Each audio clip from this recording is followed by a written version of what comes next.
Russia Ukraine যুদ্ধ চলাকালীন Putin কয়েক দফায় পারমাণবিক হামলার হুমকি দিয়েছেন। সমরবিদরা বলছেন এটা রাশিয়ার সামরিক কৌশলের বৈশিষ্ট্য যে তারা পারমাণবিক অস্ত্রের সম্ভাবনাকে কখনোই পুরোপুরি বাদ দেয় না। এখন প্রেসিডেন্ট পুতিন তার দেশের পারমাণবিক নীতিতে একটা বড় ধরনের পরিবর্তন এনেছেন। কৌশলগত তো আছেই, পাশাপাশি শক্তিশালী পারমাণবিক অস্ত্র ব্যবহারের শর্ত আরো শিথিল করেছেন। চলুন দেখি কোন প্রেক্ষাপটে রাশিয়া এমন ঘোষণা দিল, নীতিতে তারা কি পরিবর্তন এনেছে এবং এতে বিশ্ব প্রতিক্রিয়া কেমন। আপনাদের সাথে আছি আমি মোহনা হোসেন। এই পরিবর্তন এমন এক সময়ে এসেছে যখন যুক্তরাষ্ট্র ইউক্রেনীয় বাহিনীর উপর আমেরিকান অস্ত্র ব্যবহার করে রাশিয়ার ভূখণ্ডে হামলার প্রতিবন্ধকতা তুলে নিয়েছে। পুতিন সত্যিই পারমাণবিক অস্ত্র ব্যবহার করতে চান কিনা তা নিয়ে সংশয় থাকলেও এই হুমকির মূল উদ্দেশ্য হলো বিশ্বকে দেখানো যে রাশিয়া এখনো একটি প্রধান শক্তি। একই সঙ্গে এটি যুক্তরাষ্ট্র এবং তার মিত্রদের ইউক্রেনকে সমর্থন দেওয়া সীমিত করারও বার্তা দেয়। এই কারণেই যুক্তরাষ্ট্র এবং তাদের মিত্ররা ধীরে ধীরে কিয়েভকে আরও শক্তিশালী অস্ত্র ব্যবহারের অনুমতি দিচ্ছে এবং রাশিয়ার আক্রমণ প্রতিহত করতে সরাসরি সেনা পাঠানো থেকে বিরত থাকছে।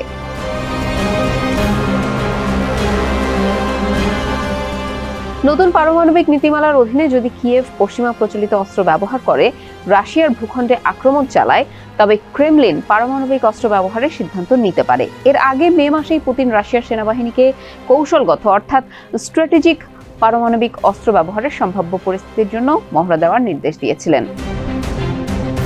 রাশিয়ার সরকার তাদের নীতিমালায় উল্লেখ করেছিল যে যদি কোনো আগ্রাসন রাশিয়ার অস্তিত্বকেই হুমকির মুখে ফেলে তখন তারা পারমাণবিক প্রতিক্রিয়া দেখাতে পারে। কিন্তু নভেম্বরের আপডেটে বলা হয়েছে যদি কোনো আক্রমণ রাশিয়া বা তার মিত্র বেলারুশের সার্বভৌমত্ব বা ভৌগোলিক অখণ্ডতাকে গুরুতর হুমকির মুখে ফেলে তাহলে রাশিয়া পারমাণবিক অস্ত্র ব্যবহার করতে পারে।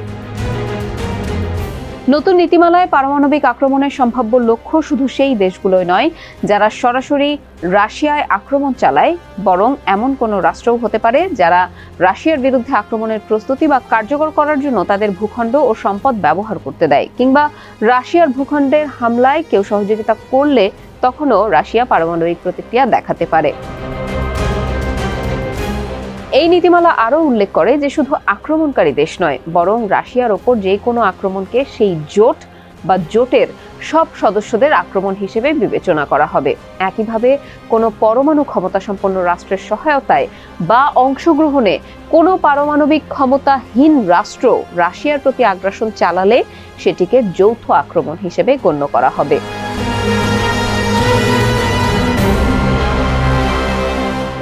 ইউক্রেনে পূর্ণমাত্রার আক্রমণের শুরুতেই পুতিন হুঁশিয়ারি দিয়েছিলেন যে যদি কোনো দেশ এই সংঘাতে হস্তক্ষেপ করে তাহলে তারা এমন এক অভিজ্ঞতার মুখোমুখি হবে যা তারা আগে কখনোই দেখেনি।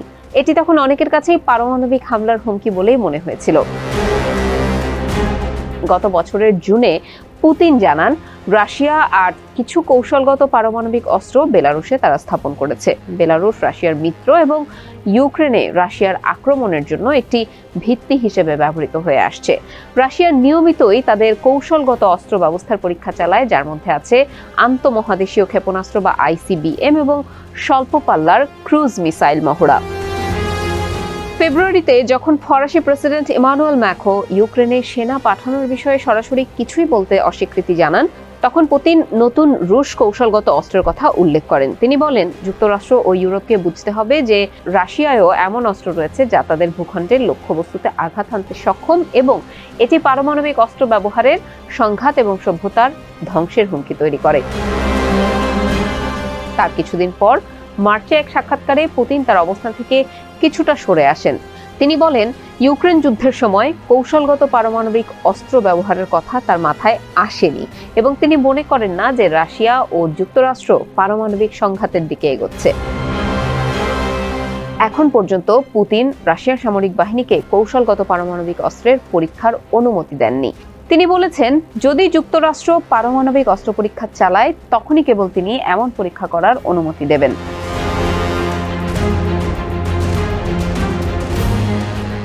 বারবার একটা শব্দ বলছি, কৌশলগত পারমাণবিক অস্ত্র, কিন্তু এর মানেটা কি?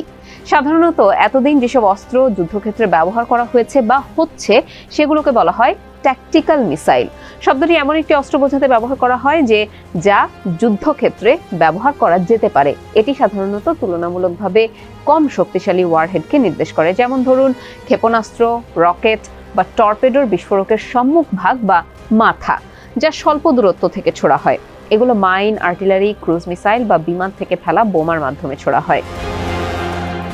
এর বিপরীতে কৌশলগত বা স্ট্র্যাটেজিক পারমাণবিক অস্ত্র হলো সেই অস্ত্র যা আন্তঃমহাদেশীয় ব্যালিস্টিক ক্ষেপণাস্ত্রের মাধ্যমে যুক্তরাষ্ট্র ও রাশিয়া একে অপরের মূল ভূখণ্ডে আঘাত করতে পারে।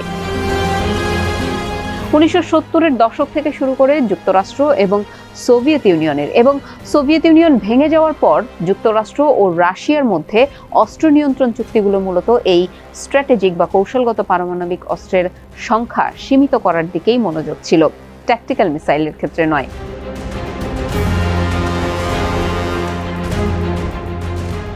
গত 2 দশক ধরে রাশিয়ার সামরিক নীতি অনুযায়ী যদি রাশিয়ার জাতীয় নিরাপত্তার জন্য গুরুতর হুমকি তৈরি হয় এবং সাধারণ অস্ত্রের মাধ্যমে বৃহৎ পরিসরে আক্রমণ হয়, তাহলে পারমাণবিক অস্ত্র ব্যবহার করার অনুমতি দেওয়া হয়েছে। রাশিয়ার একটি কৌশলগত পরিকল্পনা, যেটি এসকেলেট টু ডি-এসকেলেট নামে পরিচিত। রুশ বাহিনী যখন পরাজয়ের ঝুঁকিতে থাকে, তখন কৌশলগত বা স্ট্র্যাটেজিক পারমাণবিক অস্ত্র ব্যবহার করে সংঘাতের গতিপথ পরিবর্তন করা যায়। এই ধারণাটিকে বলা হয় এসকেলেট টু ডি-এসকেলেট। জন হাইটেন, যিনি মার্কিন যুক্তরাষ্ট্রের পারমাণবিক অস্ত্র বিষয়ক শীর্ষ সামরিক কর্মকর্তা ছিলেন, তিনি বলেছেন যে রাশিয়ার এই কৌশলের আরো সঠিক অনুবাদ হবে এসকেলেট টু উইন, অর্থাৎ জেতার জন্য উত্তেজনা বাড়ানো।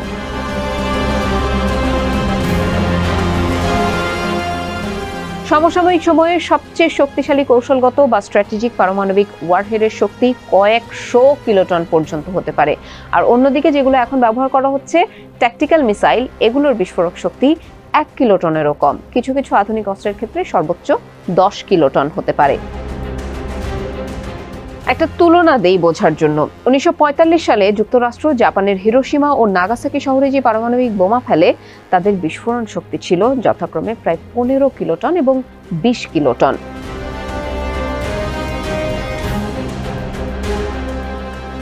2018 সালে যুক্তরাষ্ট্রের প্রতিরক্ষা বিভাগ জানিয়েছিল যে স্ট্র্যাটেজিক পারমাণবিক শক্তির দিক থেকে রাশিয়া যুক্তরাষ্ট্র এবং তার মিত্রদের থেকে তুলনামূলক এগিয়ে আছে এবং তাদের অস্ত্র পরিবহন সক্ষমতাও তারা উন্নত করছে।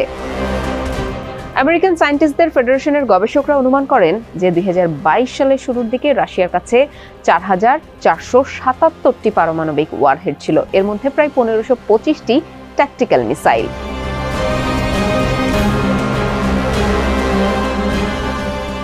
Nina Tannenwald, The Nuclear Taboo, the United States and the Non-Use of Nuclear Weapons Since 1945, এই বইয়ের লেখক একটি ছোট পারমাণবিক অস্ত্রের একটি পরিস্থিতি চিত্রিত করার চেষ্টা করেছেন, যার বিস্ফোরণ ক্ষমতা 0.3 কিলোটন, কিন্তু এটি একটি সাধারণ বিস্ফোরণের চেয়ে অনেক বেশি ক্ষতি করতে পারে। বলছি ট্যাকটিক্যাল মিসাইলের কথা, তার চেয়ে অনেক বেশি ক্ষতি করতে পারে এই 0.3 কিলোটনের মিসাইল।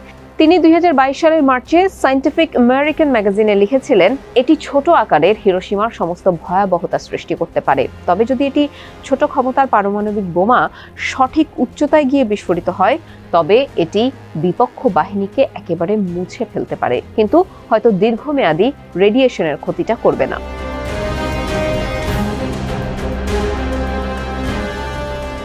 ইউক্রেন ন্যাটোর সদস্য নয়। পুতিন দাবি করেছেন যে তারা কখনো ন্যাটোর সদস্য হতেও পারবে না, তাই যুক্তরাষ্ট্র এবং তার মিত্ররা ইউক্রেনের প্রতিরক্ষা করতে বাধ্য নয়।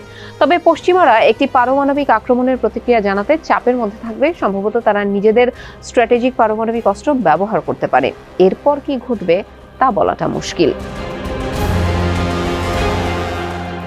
যুক্তরাষ্ট্রের কাছে প্রায় 150টি B-61 নিউক্লিয়ার গ্র্যাভিটি বোমা আছে, যেগুলো বিমান থেকে নিক্ষেপ করা হয় এবং যার বিস্ফোরণের ক্ষমতা 0.3 কিলোওয়াট পর্যন্তই হতে পারে, যা 5টি ন্যাটো দেশে রাখা হয়েছে: বেলজিয়াম, জার্মানি, নেদারল্যান্ডস, ইতালি এবং তুরস্ক। অন্য 2টি ন্যাটো সদস্য যুক্তরাজ্য ও ফ্রান্স নিজেদের পারমাণবিক অস্ত্র নিজেদের কাছেই রেখেছে এবং পোল্যান্ড শেয়ারিং করতে আগ্রহী হয়েছে, যার মানে হতে পারে পারমাণবিক মিশনের জন্য এসকর্ট বা নজরদারি বিমান প্রদান থেকে শুরু করে তারা অস্ত্রগুলো হোস্ট করবে।